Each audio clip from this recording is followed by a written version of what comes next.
All right, speaking of fun, coming events here at Oak Brook, Sunday, January 5th, Leadership Council.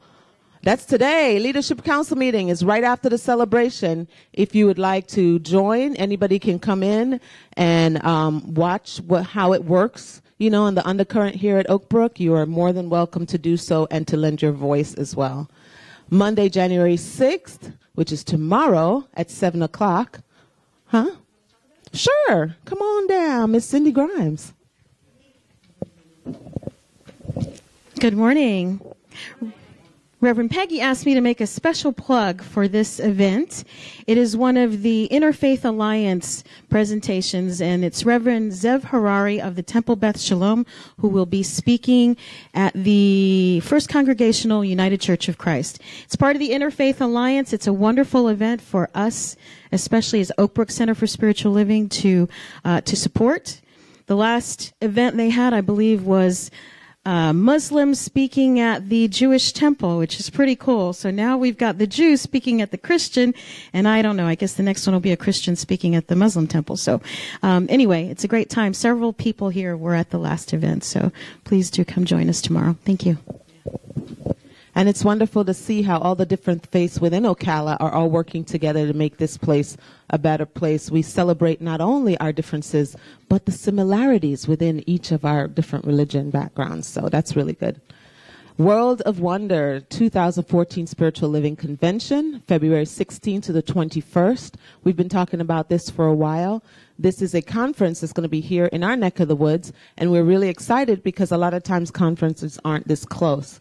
So please look into this. And also, if you're curious about some of these slides, they're rolling at the beginning and at the end of service. So feel free to take a look or ask more questions from any of the practitioners or anyone wearing a blue stole. And your joyful noise, we all know what's going on. April 6th to the 12th, 2014, Spiritual Retreat Cruise, Spring 2014 with the Holmes Institute Ministerial Students. Very exciting thing that's going to be happening here.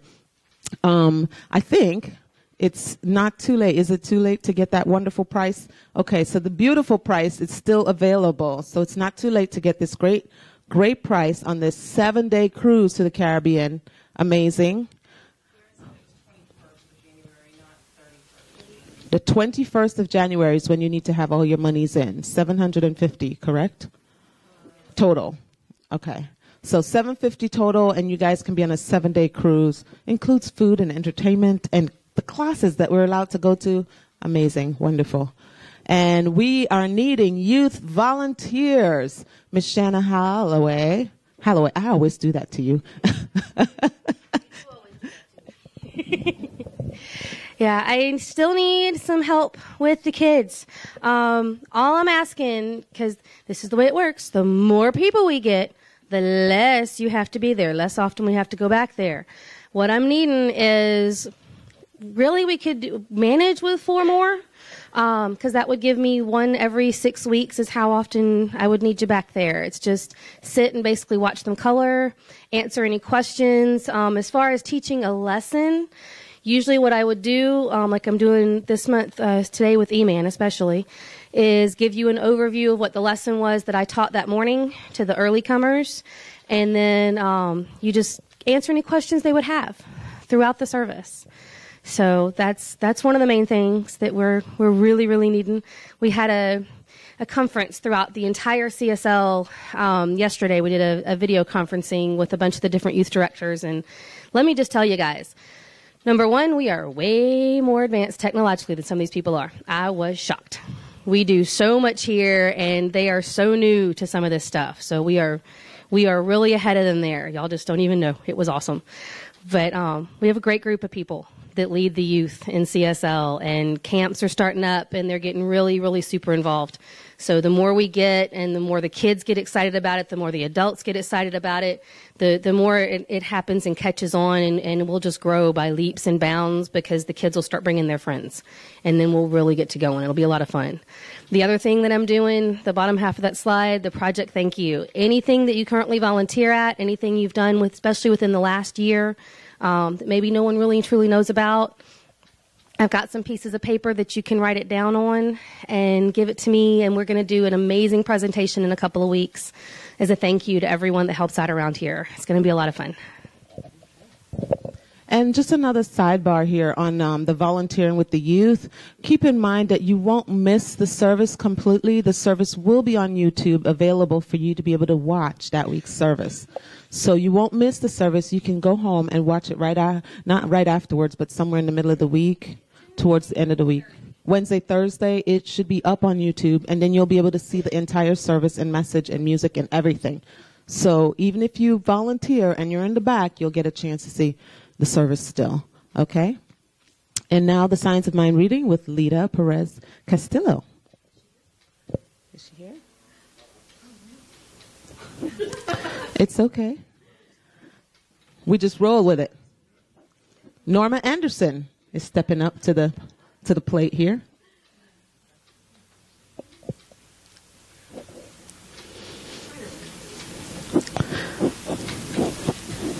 See, this is how volunteering works. They just pop right up and do it. Oh. There you go. The universal glasses. Fun today.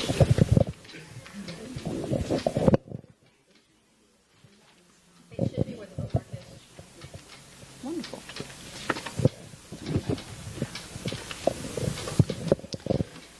Okay, today's reading, which I was so prepared for.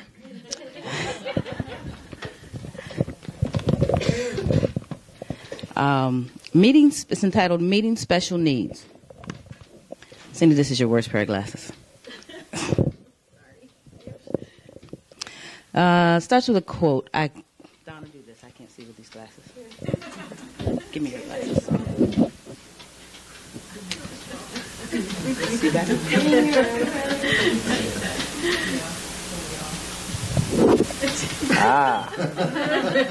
Okay. Glasses that work. Okay, begins with a quote from Letters of the Scattered Brotherhood. Do not waste too much thought in looking into yourselves, wondering what you ought to do. Keep a naked intent toward God. And it also has a Science of Mind quote, I must find the source if I am to be supplied. That's deep. And the reading says, we all need love and attention, and we all thrive on them. Many of us love to love others as well. It is as if we are recognizing Emerson's Jove nodding to Jove in one another, sometimes in very subtle ways. But what of those of us who need special care and attention, perhaps physically and sometimes in other ways?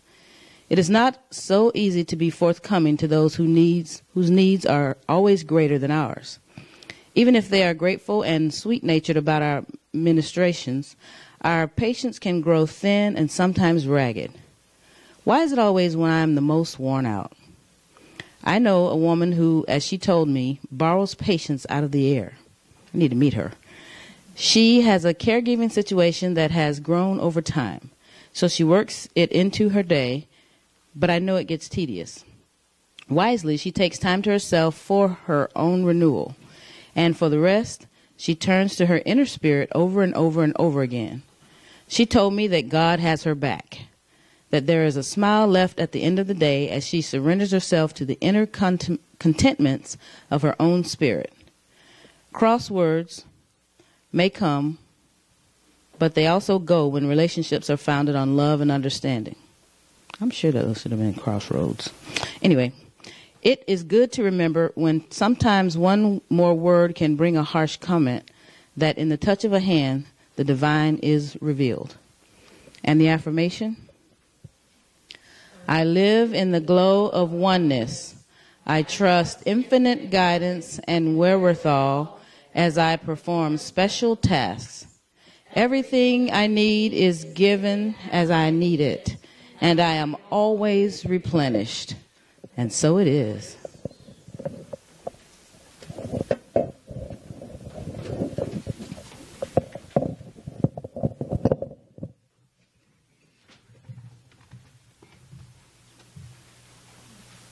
And now let's all sing All There Is.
see everyone. If you missed anyone, maybe...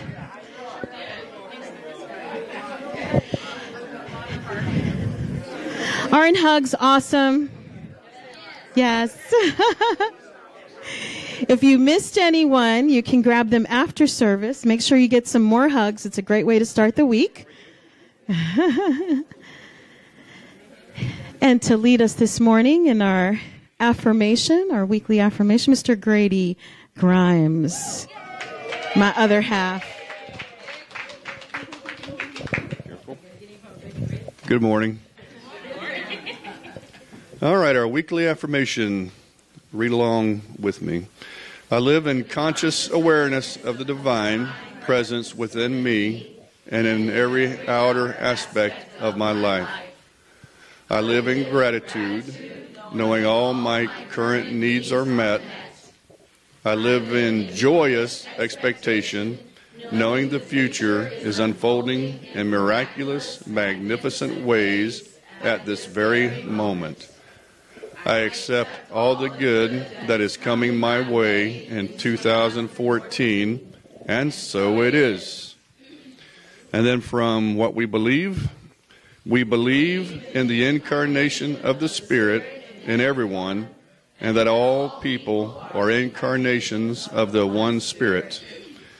And then our Oak Brook affirmation, which is on the back or on the screen. I am thankful for Oak Brook, for the teaching of the science of mind as an empowering way of life at every age, and for the abundance it brings into my life, my center, and my world. I am grateful for our ever-growing spiritual community of love, freedom, and acceptance. I celebrate with a thankful heart our beautiful new spacious center as we welcome our divine unfoldment through gifts of music, encouragement of our youth, and all life-enhancing activities. Oak Brook's vision supports us all in experiencing full and realized lives as spirit in expression. God's love empowers. Thank you very much, and so it is. And here it is. And Reverend Vicky's going to come up and do something. Oh, invocation. There we go. Come on. You want to come up? Or you want to stay there? Okay. Okay. I'm going to stand right here. I feel real close to you because I know that as we take a deep breath, we center down into that secret place of the Most High. And we know that all the wonderful words and songs and all the hugs and all the love we feel here is for real. It's from God Center to God Center. And you can still feel the energy from all that wonderful experience of love. And so it was not an accident that we were here today. It was God ordained. And so we thank each person for listening to that inner guidance. And here you are. And I know that soon-to-be Reverend Cindy Grimes is wonderfully gifting us with wonderful words, with wonderful things on the screen. We just know that she is full of such love and full of much preparation and ready to lead our lives in one more wonderful truth. And so it is.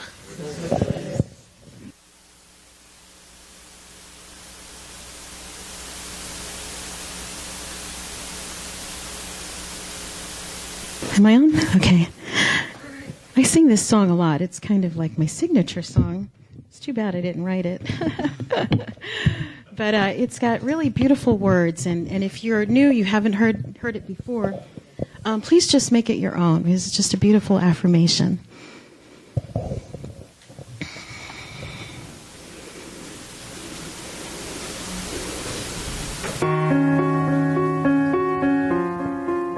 God is where I stand. God is standing strong. Where I breathe, God is breathing life.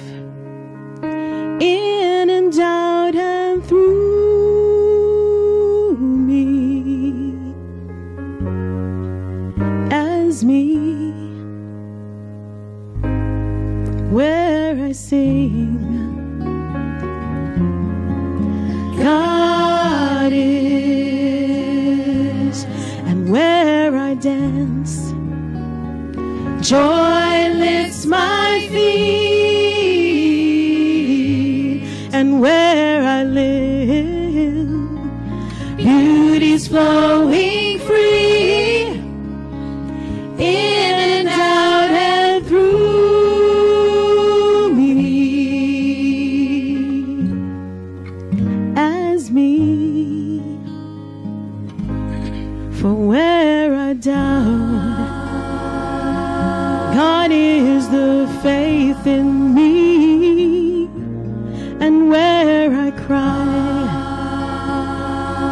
God is the comfort there. Where I seek, God is the answer, here and now, forever and ever and ever.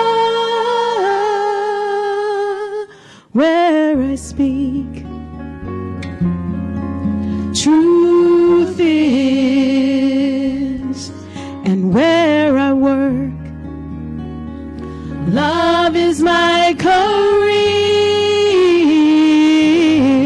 and where I play, God is playing boldly, in and out and through me, as me and you.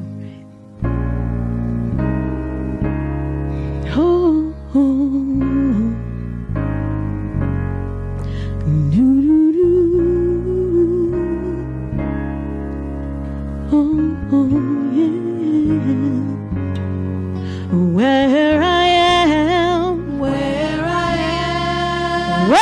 I stand, where I play, where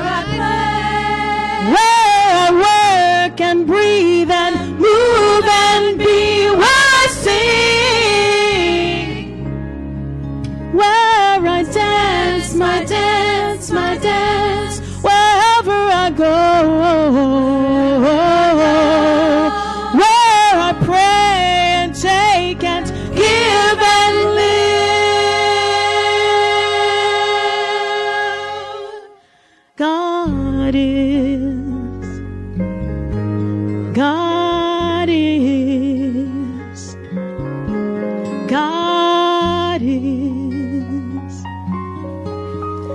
God is. Yes. Thank you, my joyful noise. Isn't that an awesome song? All right, I get to sing and then I get to speak. Woo. Are you guys excited? Happy 2014. Yes, woo! I know, I'm excited for this new year. It's going to be, I just feel it. It's going to be an awesome year. Don't you think so? Yeah. All right, this topic of mine, spiritual beings having a human experience. You've all heard that term before, right? Anybody not heard that? All right, let me get my notes here together. Okay, so my goal for today is to kind of outline some of the foundational things about Centers for Spiritual Living and what it is that we believe. And Reverend Peggy is going to be doing the same thing throughout the whole month of January. This is a great time to be here and to come and really get the grounding, the foundation of what this teaching is all about. So how important do you think a foundation is to anything, right? If you're building a building, foundation is pretty important, right? You're building a life, foundation of your life is important. Yes, would you agree? All right, so let me give you some examples. This is what you call a faulty foundation. This is what happens when the foundation is not quite right. This is a building in Shanghai that was built in Shanghai, 2009, 13 stories. Before it was completed, the construction was completed, it kind of just tipped over like a big old Lego. They didn't take proper care, I think, in setting the foundation. So is that wild or what? My husband said, that's not for real. So, yeah, it is. Now, this is what you can have when you have a good foundation. This is the tallest building in the world. It is called the Burj Khalifa, and it's in Dubai, United Arab Emirates. It was completed also around the same time, January 2010. And this building is over a half-mile tall, twice as tall as the Empire State Building. But the really impressive thing is the foundation. Right? Think about that. It took over a year to build the foundation alone. And if you look, I don't know if you can see what it says, but 58,900 cubic yards of concrete weighing over 120,000 tons. Okay? That's what you can do when you've got a good foundation. That building's not going anywhere for a while. So this idea, we are spiritual beings having a human experience. What does that mean? What does that mean? And why is it important? Well, what I think it means is the idea that rather than being human beings having a spiritual experience, the ground, the basis of who we are is really in spirit. That is the basis of everything. And when you have that basis, when you have that foundation right, you can build anything. You can do anything. You can create the kind of life that you want to have. And the foundation that our faith is built upon, that our tradition, the Centers for Spiritual Living, is the idea of the oneness of God. It is the cornerstone of who we are and what it is that we believe in our teaching. So, Reverend Peggy's going to talk more about this, like I said, as we go through January, some of the different topics that I'm going to bring up. She's going to expand on them as we go through. So I'm going to give you kind of an overview. But the thing that I want to talk to you most about this morning is this idea of theology. Now, most of you know I'm in ministerial school, right? I just completed a class in theology. Reverend Peggy actually was the instructor. So I want to cue you in a little bit into my life, my experience with this course, because the assignment that I had to do for my final was really one of the most impactful things that I've done in ministerial school thus far. And so I wanted to share that with you. And I'm going to cue you into what it was that was all about. Interested? Yeah, of course you are. Well, part of the assignment was to interview 3 spiritual leaders of different faiths, of people who might be coming into our building, former Presbyterians, whatever they might be. So I interviewed a Presbyterian minister, a Methodist minister, and a Jewish rabbi. In fact, the one who's going to speak tomorrow. And got their answers to 6 different questions. Now, I'm going to go over these 4 of the questions because that's all we'll have time for this morning. If you want to know the other 2, we can talk about it later. But 4 questions that we're going to talk about. I asked each one of them for their answers. They gave it to me. And then from their answers and from my own learning and from what we have been taught in Centers for Spiritual Living, I was to come up with my own theology, a 10-page paper that's all about what it is that I believe about theology, about God. And so let's go. What is theology? For anybody who doesn't know, it's a study of religious faith, practice, and experience. It's the study of God and God's relationship to the world, and it's your system of religious beliefs, right, or ideas. And as I went through this project, I just realized how really, truly important and foundational this is to my life and to yours, whether you actually realize it or not, because we all have a theology. Whether you realize it, you all have a belief about what God is. You all have spiritual beliefs. You may not think about it a whole lot, but you have it.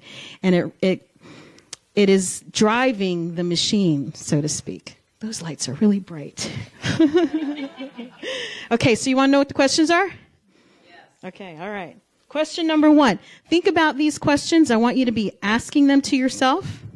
Answer them for yourself if you can. Be thinking about it. And remember, it's a 10-week course I took, so I don't expect you to know the answers, right now. But be thinking about it and contemplate them over the next weeks. First question is, what is the nature of God? What is the nature of God? Seems like for ministerial people that would be a simple question, right? Well, the 2 Christian ministers I spoke to were like, wow, nobody's asked me that since I was in school. Oh, I'll have to think about that one. And I went back to, we believe in one God, the Father Almighty, maker of heaven and earth, of all that is seen and unseen. Anybody heard that? Y'all remember that? The Apostles' Creed? Yes? Could probably recite, right? How many? Well, that was the basis of my spiritual tradition, that Apostles' Creed. Growing up, good little Catholic girl, we'd say it every Sunday. And before I knew what the words were, I could recite the whole thing, or what it meant. I could recite all of it, right? Like probably all of you could. And I was very, very blessed that I went to a Catholic school with these wonderful nuns that were just so loving and kind and sweet. And I felt like, my idea of what God was that God is all-powerful, all-knowing, and everywhere present. Right? Have you guys heard that about God, the nature of God?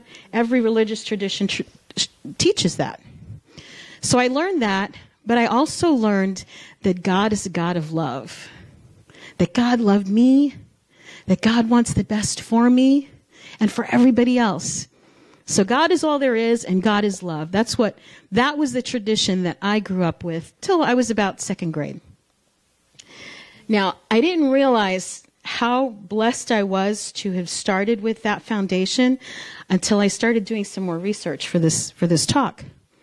Because I found that there has been a series of studies and research on, I'm going to back this up, so I don't want you to see it yet, about the nature of God and what people's beliefs, spiritual beliefs, how that has an effect on their lives.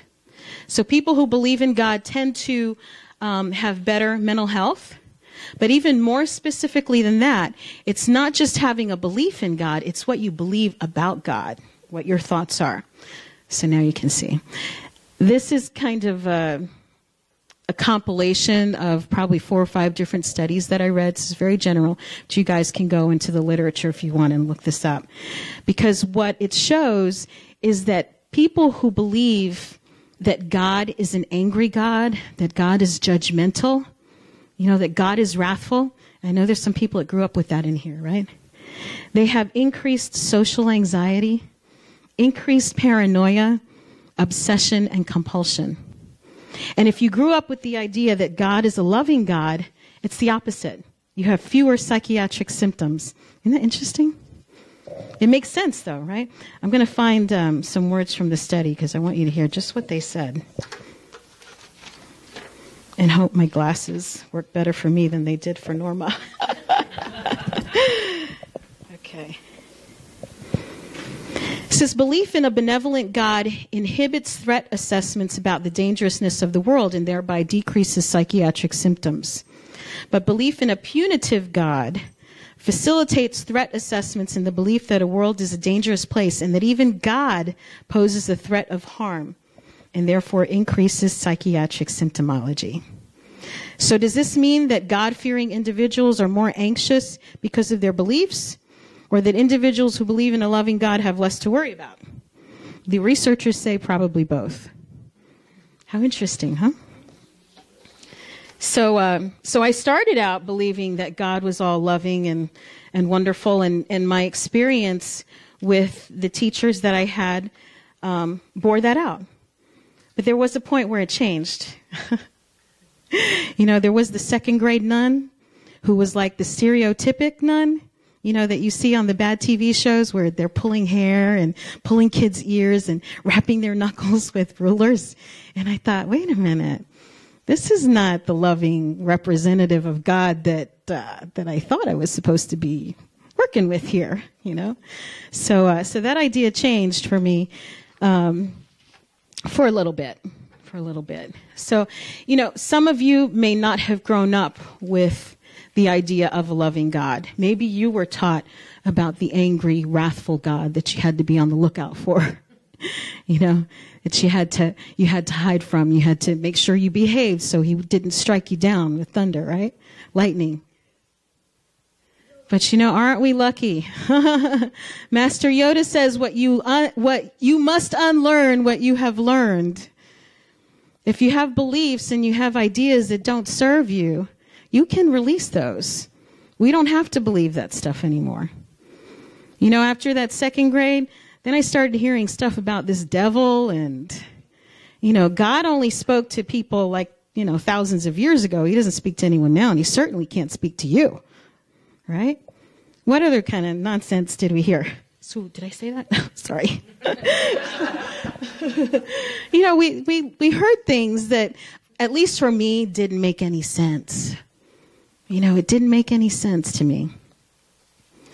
So you can always, you know, you can change your belief system. You don't have to, that's why they're beliefs. Beliefs are changeable. Knowledge is different. We're going to get into that a little bit more. So my thought, what didn't make sense for me, is that if God is all-powerful, all-knowing, everywhere present, why are we worried about this devil thing? Right? Doesn't make any sense. Didn't make any sense. If God is what we say that God is, all-knowing, all-powerful, everywhere present, he must encompass everything. Right? God has to be better than the greatest of human achievement. And he has to be bigger than human frailty.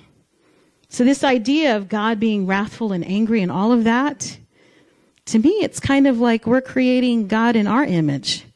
We get angry, you know, but God's got to be better than that. Wouldn't you think? Or it wouldn't be God. Wouldn't be God. So that's part of the, you know, the paradox is that God is this oneness, this one being, but it encompasses so much, this just tremendous diversity. And it's like us, right? The little dot there. The microcosm and the macrocosm. Even within your own body, you know, there's a microcosm. You've got like trillions of cells in your body. Each one of them that is like sentient, actually has consciousness, you know, within this person that's you. And somehow they all work together to keep you going and get you up every morning, right? Get you to work or get you to church. You know, you don't have a few, well, sometimes you do. You get a group of them that say, hey, I'm not going your way. I'm doing what I want to do. Never mind what the rest of you want. And what do we call that? Cancer. Right? You get a little group that says, I'm not doing what the rest of you are doing. I'm going to do my own thing. And we'll just take the whole body down with it while we're at it, right? That's what happens. So, you know, God is a great paradox. You know, from the one we have many. But there's another paradox. The rabbi I spoke to, Rabbi Harari, excuse me. Wonderful man. I hope you do go and see him tomorrow. He just got engaged, by the way. I found out on Facebook. Somebody took pictures of him proposing to his bride-to-be. Anyway, lovely thing. Anyway, I asked him about the nature of God. And he said, you know, you Christians, he kind of lumped us in all together, right? You Christians like to say that God is all loving. But what kind of God allows people to be killed? You know, what about the Holocaust? 6 million Jews were killed. 2 million of those were kids. If God is God and God is all loving, why do these things happen? And that is the tough question, isn't it? It's a really good question. Really good question. I've thought about it myself many times, right? Why do bad things happen to good people if this God is all loving and all wonderful as we say it is? So I didn't have myself a real good answer for him. It really wasn't the place to have a debate about this, but something to think about. And so I didn't have the experience that he had of losing his family in the Holocaust. All of his grandparents and aunts and uncles and just a whole family wiped out. But what I did was I went to the words of someone who had been through the Holocaust. How many people know the name Viktor Frankl? You know the name Viktor Frankl. A lot of you know Viktor Frankl. Viktor Frankl spent 3 years in Auschwitz and Dachau, and he was a psychiatrist from Vienna. And he went through the worst things that a person could go through. And he wrote a series of books, the most famous of which is called Man's Search for Meaning. He lost his mother, his father, his wife, his brother, aunts, uncles, almost everyone. Was stripped of basically all of his humanity. Right? So this is a person, you would think anyway, if you or I went through something like that, I don't know how much would be left by the time the experience was complete. So someone I think worth listening to and someone that we can learn from. And his book, Man's Search for Meaning, sold over 10 million copies by the time he passed in 1997, and was translated into like 27 languages. The U.S. Library of Congress calls it one of the 10 most influential books there is. So if you haven't read his book, please do pick it up. It's not an easy read. I mean, it's very thin. The words are simple, but the ideas and the conversations and the things he talks about are really very profound. So not something that you take lightly. But there was so much wisdom in what he said. I had a hard time just keeping it to these 4 ideas here. The first one, the meaning of life is to give life meaning. So he went through all of this experience, this horrible thing, and came out saying that basically, I'll just summarize what he said, that we all suffer. Everyone has pain and suffering in their life. In fact, you know, there's a whole religion that was built around pain and suffering. You know that? Did y'all know that? A whole world religion. It's called Buddhism. Because someone asked the question, why do we suffer? Okay, so everyone, it's part of the human condition. We all have pain and suffering. But you know what? Our task as human beings is to make meaning of that. And guess what? We decide what that meaning is going to be, not somebody else. Nobody else gets to decide that for you. Okay, and the decision you make makes all the difference. Right? So the meaning of life is to give life meaning. Life is never made unbearable by circumstances, but only by lack of meaning and purpose. We see these celebrities, you know, and you think, gosh, they have fame, they have money, they have all of this. And next thing you know, they kill themselves, or they're drinking and drugging, they're doing all this crazy stuff. And you think, why? I mean, if I had that, I'd be thrilled, right? Life would be awesome. But you know, maybe they're lacking meaning and purpose. Doesn't matter the circumstances. Doesn't matter how little you have, how much you have. It's all about the meaning and the purpose that you see in your life. Everything can be taken from a man but one thing, the last of human freedoms, and that's to choose one's attitude in any given set of circumstances, to choose one's way. Stuff's going to happen, right? You get to decide what that stuff means and what you're going to do with it. And then finally, and I think this is really profound, that what is to give light must endure burning. Right? That which is to give light to others must endure burning. I have a little parable that I want to read you that's along these lines. Why things happen to people. And some of you have heard it. You were in my flow workshop. So excuse me, you're going to hear it again. Okay. It's an old Zen story, and it goes like this. An old Chinese farmer had a mare that broke through a fence and ran away. When his neighbors learned of it, they came to the farmer and said, "What bad luck this is. You don't have a horse during planting season." The farmer listened and then replied, "Bad luck, good luck, who knows?" A few days later, the mare returned with 2 stallions. When the neighbors learned of it, they visited the farmer. "You are now a rich man. It is planting season." Oops, wrong one. Anyway, this is good luck, right? Now you have 2? Did I mess it up? What good fortune this is, they said. Sorry about that. What good fortune, right? Now you've got two mares. The farmer listened again and said, "Good fortune, bad fortune, who knows?" Later that day, the farmer's only son was thrown from one of the stallions and broke his leg. When the neighbors heard about it, they came to the farmer. "Oh no, it's planting season, and now there's no one to help you. This is truly bad luck." The farmer listened, and once more he said, "What do you think?" Bad luck, good luck, who knows, right? The very next day, the emperor's army rode into town and conscripted the eldest son in every family. Only the farmer's son with his broken leg remained behind.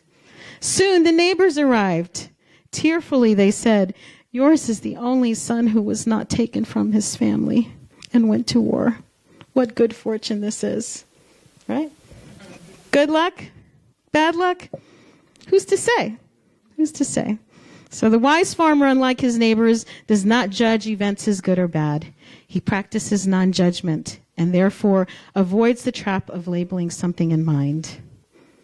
The meaning we put on our events is always subjective, relative and subjective. You know, as the great 16th century English metaphysician said, you know, who said in Hamlet, there is nothing either good or bad, but thinking makes it so.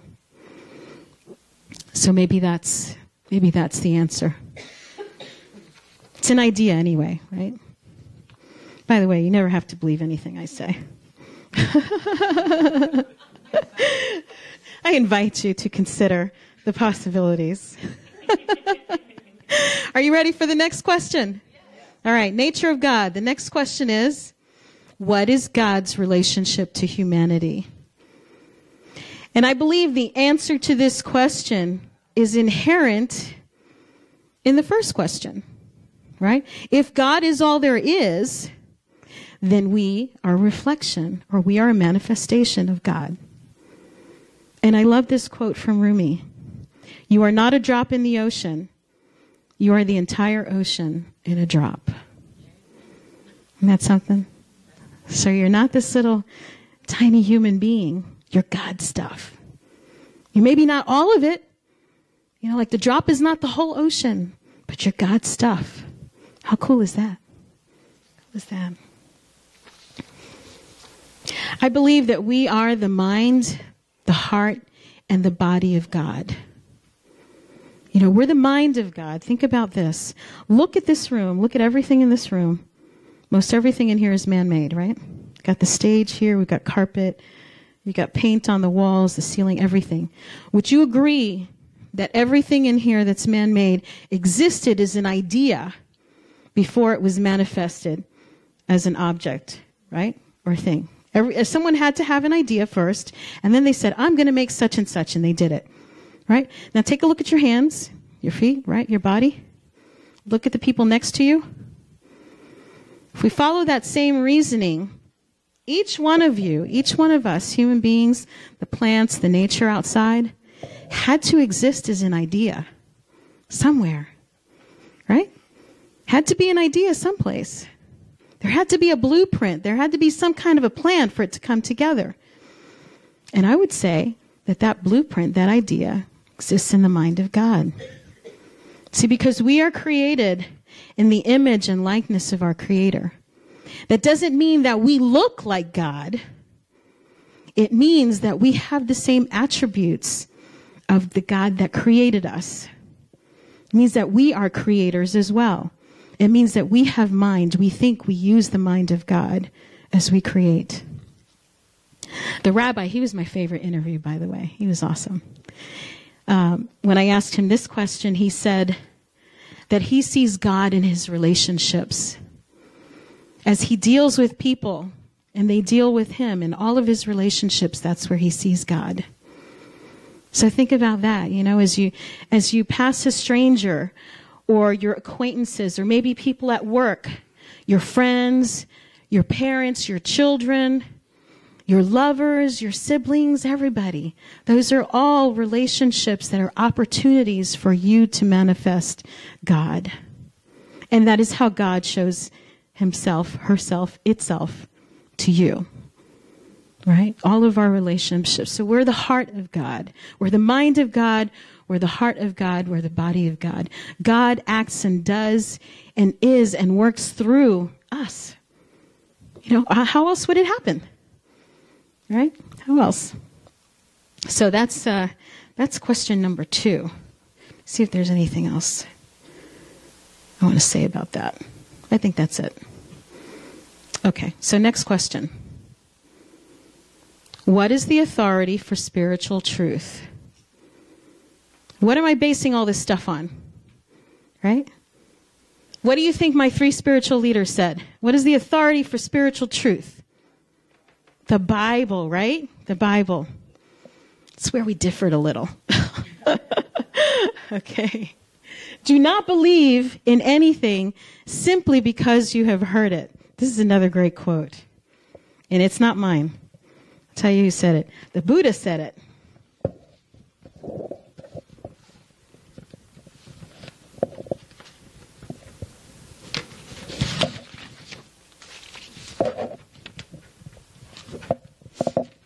You know, you can have too much information. It's a 20-minute talk, and it takes like days to put it together. Okay. The quote says, do not believe in anything simply because you have heard it. Do not believe in anything simply because it is spoken and rumored by many. Do not believe in anything simply because it is found in your religious books. Say what? Okay. Do not believe in anything merely on the authority of your teachers and elders. Do not believe in traditions because they have been handed down by many generations, but after observation and analysis.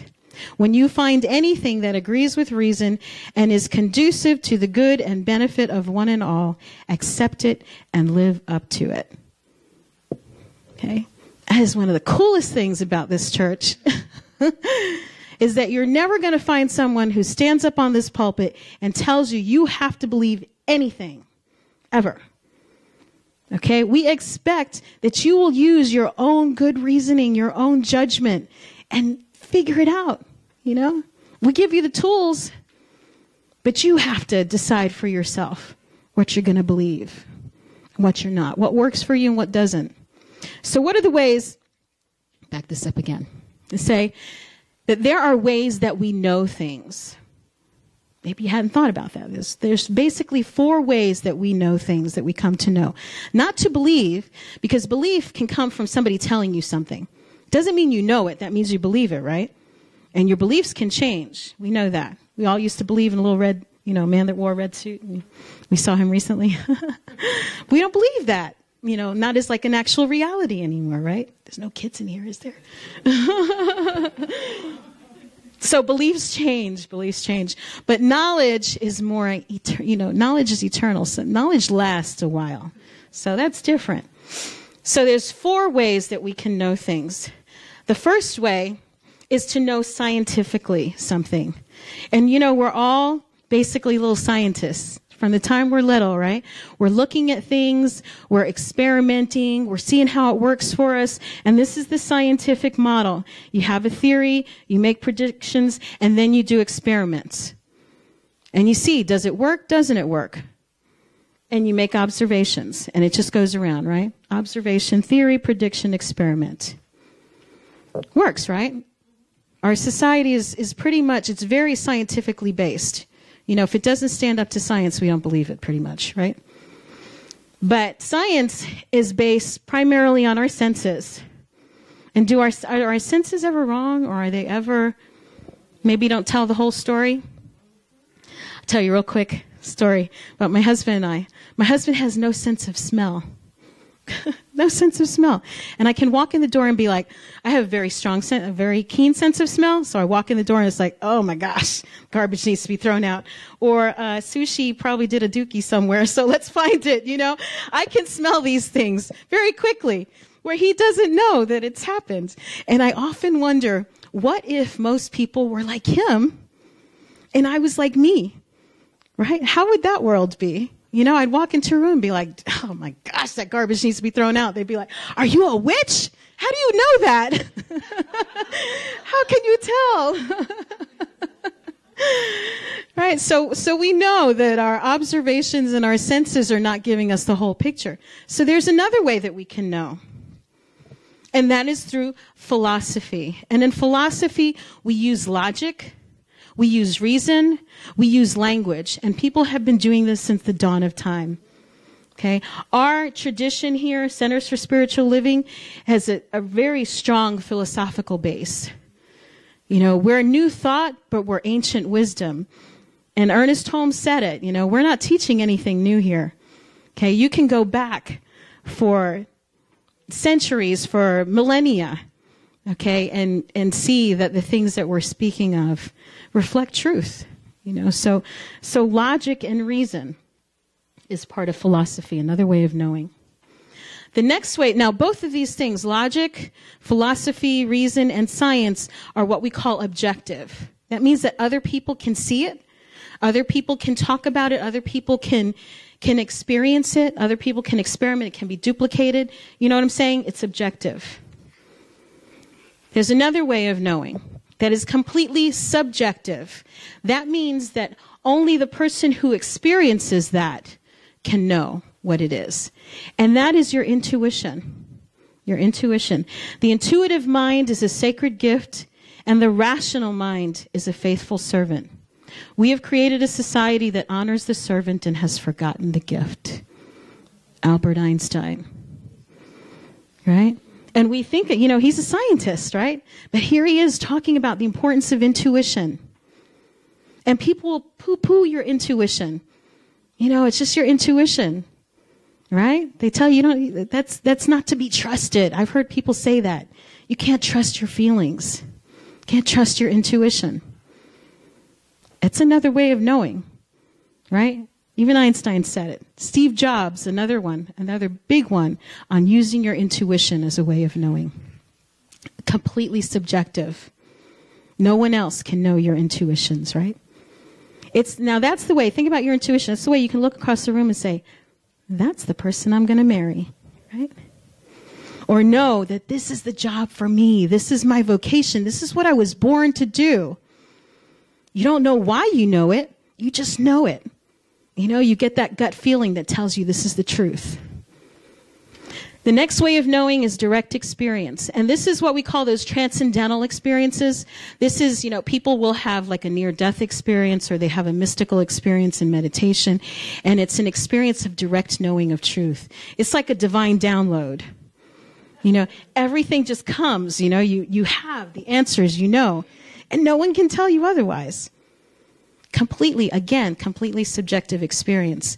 And how we know that direct experience, that these things happen, is because after someone has had one of these experiences, their life is transformed. They have miraculous healings. They're no longer afraid of death and dying. Their lives are completely and utterly changed. And people can see that. They can see the results. So, again, 4 ways of knowing. 4 ways of knowing. I personally, as part of my theology, believe that if God is all-powerful, all-present, all-knowing, right, all those omniscient things, then whatever our theology is, it needs to be able to be backed up by the 4 ways of knowing. It has to stand up to scientific investigation. It has to stand up to philosophical argument. It has to work for your intuition. It has to feel right. And it has to be open to people having direct experience and getting it for themselves. Does that make sense? And I think our tradition does that. I know our tradition does that. That's what it's built on. All 4 ways of knowing. So, what is the role of personal spiritual experience? I asked my 3 religious leaders, what's the role of personal spiritual experience? And it was the answers were a mixed bag. The Presbyterian minister said, essentially, it's irrelevant. It doesn't add to the knowledge of the community, therefore it is irrelevant. I disagree. Can y'all read that?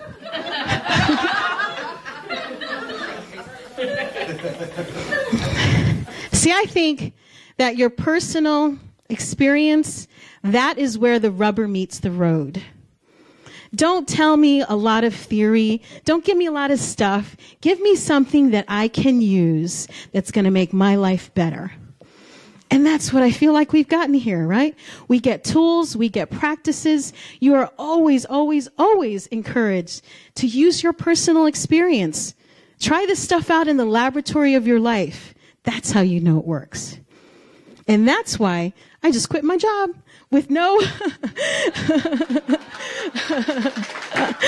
safety net for the first time ever because what I was doing wasn't serving me anymore. It wasn't serving me, and it was taking me off track of what I know is mine to do. And you all have what is yours to do, right? You all have those things that light you up when you think about it, right? You all have those things that bring you joy, and yet you spend the days just kind of trudging through, just getting by, right? Got to make a paycheck, right? But no more, right? It's a new year. It's a new year. Step in. Yes. Step into your greatness. Step into the life that is waiting for you, that is calling you. There's no time like the present to do that. Right? And you know, it is always, always, always your choice. Always your choice.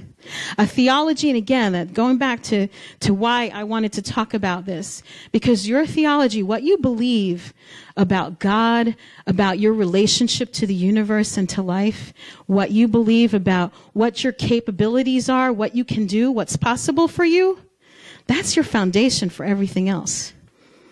That is your foundation. And a faulty foundation is going to have you fall over like a Lego, right? But a good, strong foundation will let you build whatever it is that you want. Okay? It's up to you to choose your path. This is the time, right? Choose your path. And now, if you would, let's do our affirmation together. Can you guys see this? Okay. Together, I live in conscious awareness of the divine presence within me and in every outer aspect of my life. I live in gratitude, knowing all my current needs are met. I live joyous expectation, knowing the future is unfolding in miraculous, magnificent ways at this very moment. I accept all the good that is coming my way in 2014. And so it is, and so it is. You guys ready? All right, all right. So now take a moment if you would. And if you want to, close your eyes, just turn within. And tune into the secret place of the Most High, that place where the entire universe dwells, where we feel ourselves to be one with the universal presence. This place is an awareness, an experience of love, of truth, of beauty, and of peace. When you are in that place in you and I am in that place in me, we are connected, all of us, manifestations of the one magnificent power we call God. We know that the awareness of our oneness, of the love, the truth, the beauty, and the peace at the core of our being is a firm foundation for a life well lived, a life of meaning and purpose. I affirm that as each one steps into this new year, each one feels empowered to release any and all things which no longer serve their highest and best.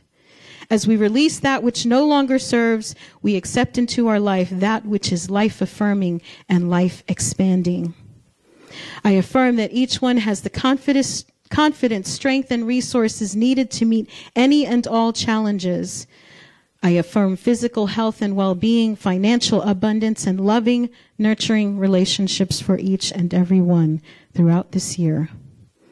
As their lives overflow with blessings, those whose lives they touch are also blessed because we are blessed to be a blessing to others. I give thanks for the all-knowing, all-powerful presence that is manifesting our good at this very moment.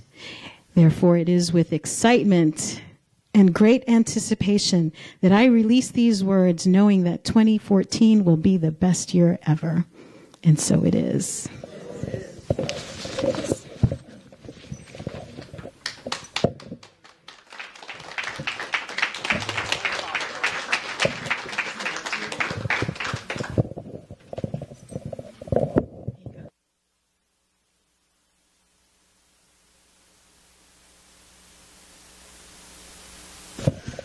This is one of my favorite songs to sing. And when Cindy told me about this song, I thought, yippee!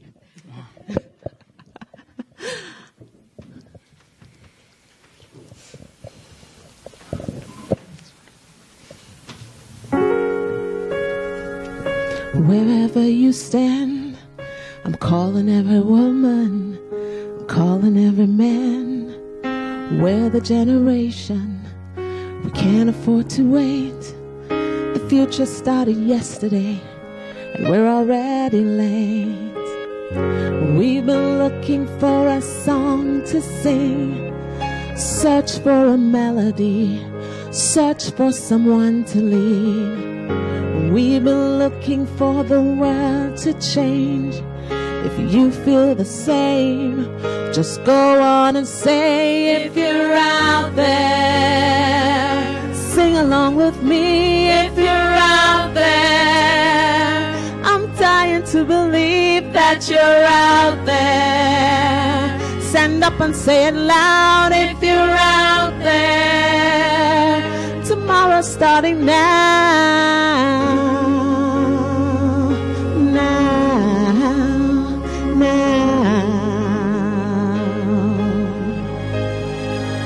No more broken promises, no more call to war, unless it's love and peace that we're really fighting for. We can destroy hunger, we can conquer hate. Put down the arms and raise your voice with joining hands today. Oh, I was looking for a song to sing. I searched for a leader, but the leader was me. We've been looking for the world to change. We can be heroes. Just go on and say, if you're out there, sing along with me. If you're out there, I'm dying to believe that you're out there. Stand up and say it loud. If you're out there, tomorrow starting now.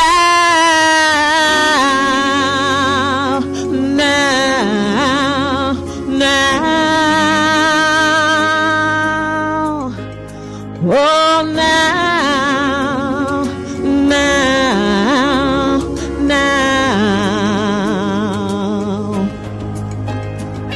Yes, if you're ready, we can shake the world. Believe again, it starts within. We don't have to wait for destiny. We should be the change that we want to see. If you're out there, whoa, whoa, whoa. If you're out there and you're ready now, say it loud, scream it out. If you're out there, sing along with me. If you're out there, I'm dying to believe that you're out there. Stand up and say it loud. If you're out there, tomorrow starting now. Now.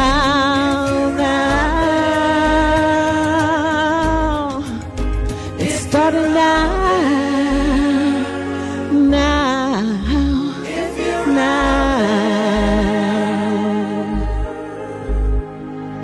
If you hear this message, wherever you stand, I'm calling every woman, I'm calling every man. We're the generation, we can't afford to wait. The future started yesterday, and we're already late.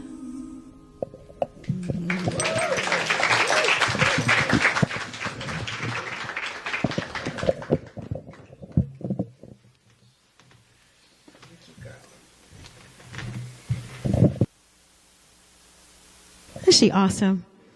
Yes, all of our joyful noise. Awesome. Very good. And now we'll take our time to celebrate our abundance. And if you'll say this prayer with me. How good it is to know that I am the place where the abundance of the universe flows. And as the abundance flows through me, it is with a grateful heart that I give. I know that as I give, so much more is given back to me. Gratefully and joyfully, I give of my time, my talents, my gifts, and my heart. And so it is. And so it is. Prayer chest is on its way. If you have prayer requests, that's the white sheet. I don't think we mentioned it at the beginning of service. It looks like this. Write your prayers, and Pat, you stick it in that treasure box there, and our practitioners will be praying on those prayer requests.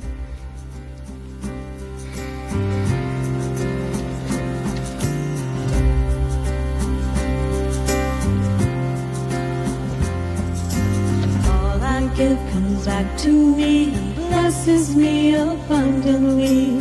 All I give comes back to me, blesses me abundantly.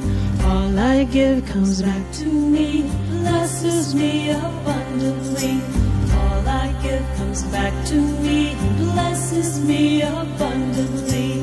All I give comes back to me and blesses me abundantly.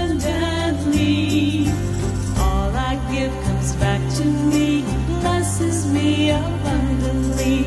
All I give comes back to me, blesses me abundantly. All I give comes back to me, blesses me abundantly. All I give comes back to me, blesses me abundantly. All I give comes back to me and blesses me. Father, Mother, God, we give thanks for these tithes and offerings that are given this morning, and give thanks for the law of circulation, knowing that all those who give of their time, their talents, their gifts, and their treasure are blessed multiple times, 10 times and more over for what they give.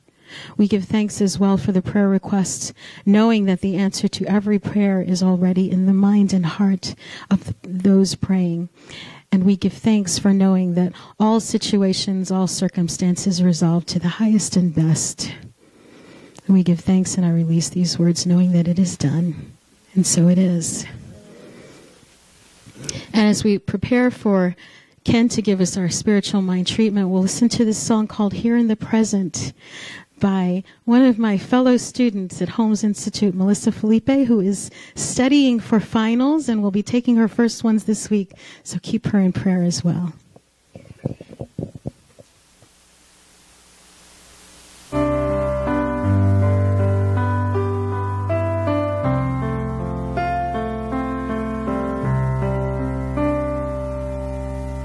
I do not need to run ahead. I do not need to get away. I will stay right here, here in the present. 'Cause I know all is well, here in the present.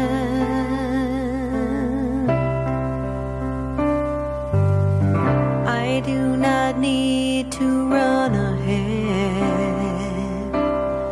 I do not need to get away. I will stay right here, here in the present. 'Cause I know all is well, here in the present.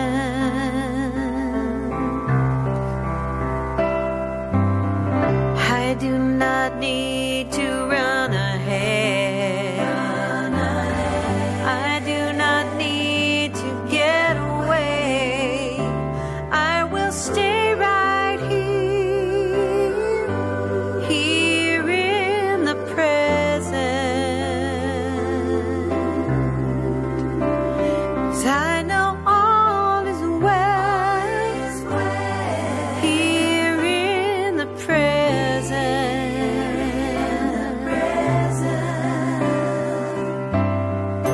I do not need to run ahead. I do not need to get away. I will stay right here, here in the present. 'Cause I know all is well, here in the present.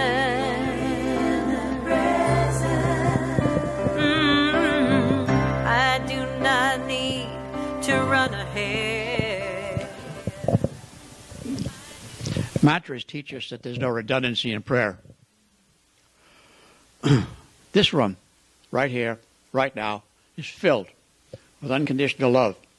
It is brought here by each and every one of you because it is a gift of your creation by your beloved Creator, of which you are the beloved. Whatever you call the Creator of you, whether it's the presence or the Supreme One or God, there is only one. It is all one universe, and that is God, of which you are an integral part, with all the gifts of your birth. In the universe, there is just one life, and that is God's life. There is just one mind, and that is God's mind, and I use that mind when I realize the truth of all here present, that they are God's creation, that they are empowered by unconditional love. Unconditional love is that which wishes well and holds harmless, notwithstanding whatever we may make of choices. So that is the empowerment that exists right here and right now in empowering everybody with clarity in their lives, with direction, with the answer to questions which they may have within and have only to look to find. The love of God is theirs, unconditionally, right here, right now. They are empowered to outpicture all of the physical power that they have. If they are capable of doing it, they outpicture that, and they can outpicture it. And all of these truths are theirs to the full extent of their acceptance. And I release this truth of them to the universal law, to the full extent of the truth of their belief. And it was done to them as they believe in that respect. And it is done according to universal law, which is God intended it should be so. And so it is.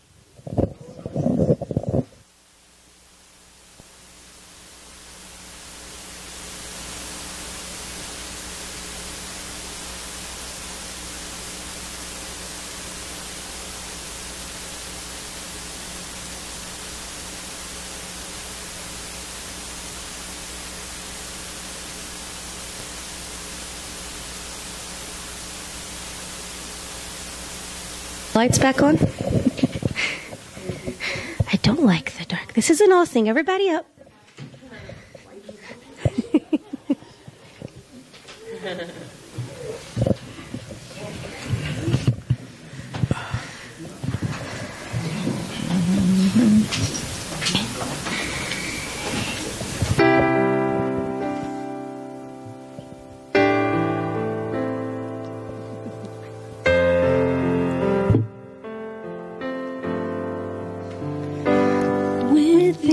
Hands and with these hearts, with this vision, let us start with these tools and on this ground. We pray your will for us abound. Let us grow a church of love and understanding. Let us grow a church of peace.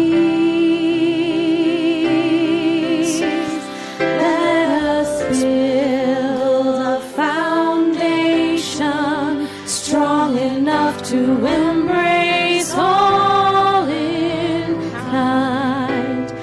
Let us grow a church of heart and mind.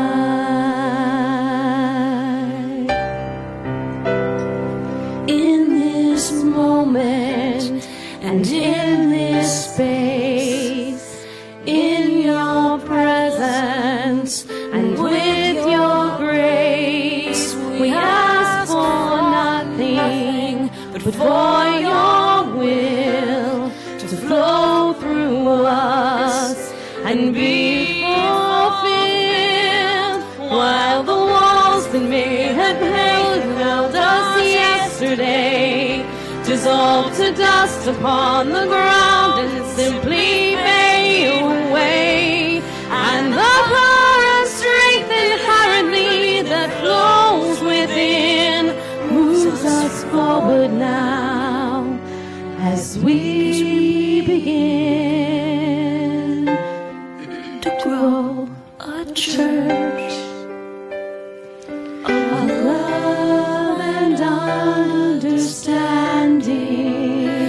as we grow a church of peace,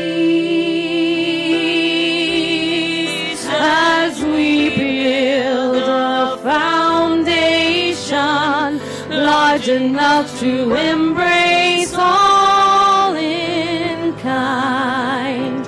Let us grow a church of heart and mind.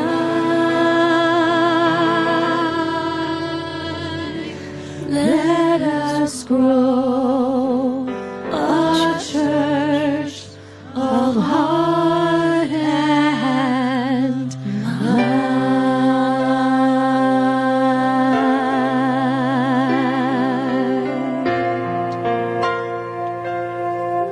Y'all think we can do that? We make a big old church here? Yeah? Thank you, Shanna. And let's all circle around the edge here. Our children are here. We'll sing the peace song.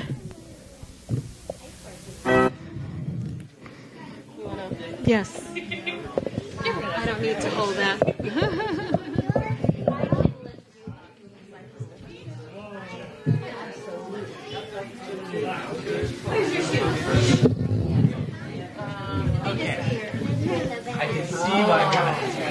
You didn't make a magic noise.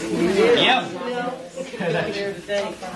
I couldn't have made them go invisible either right now. Oh.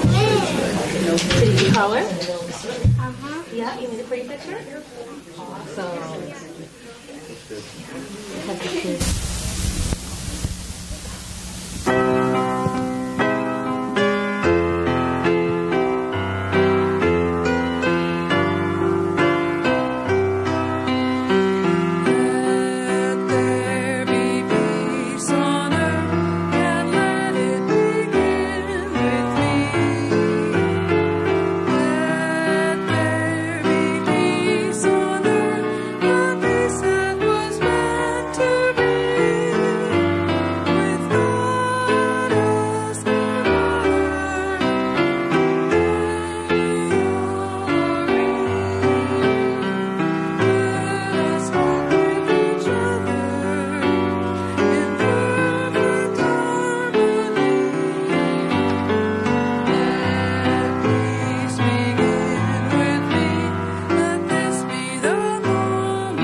In beauty, may I walk all day long. May I walk through the seasons. May I walk. May I walk in peace. May I walk in peace. On this path, may I walk through my life. May I walk in old age. May I walk. May I walk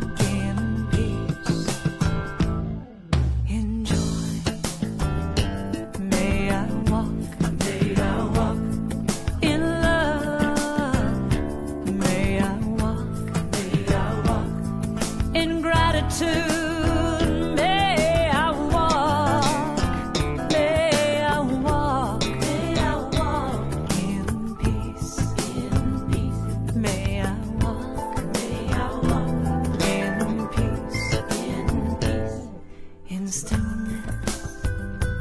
May I walk in forgiveness. May I walk in loving kindness. May I walk, may I walk, may I walk in peace, in peace. May I walk in peace, in peace. May I walk, may I walk, may I walk, may I walk, may I walk, may I walk, may I walk in peace. May I walk in peace, in peace. May I walk in peace, in peace. May I walk in peace now. May you walk, always walk in peace, in peace.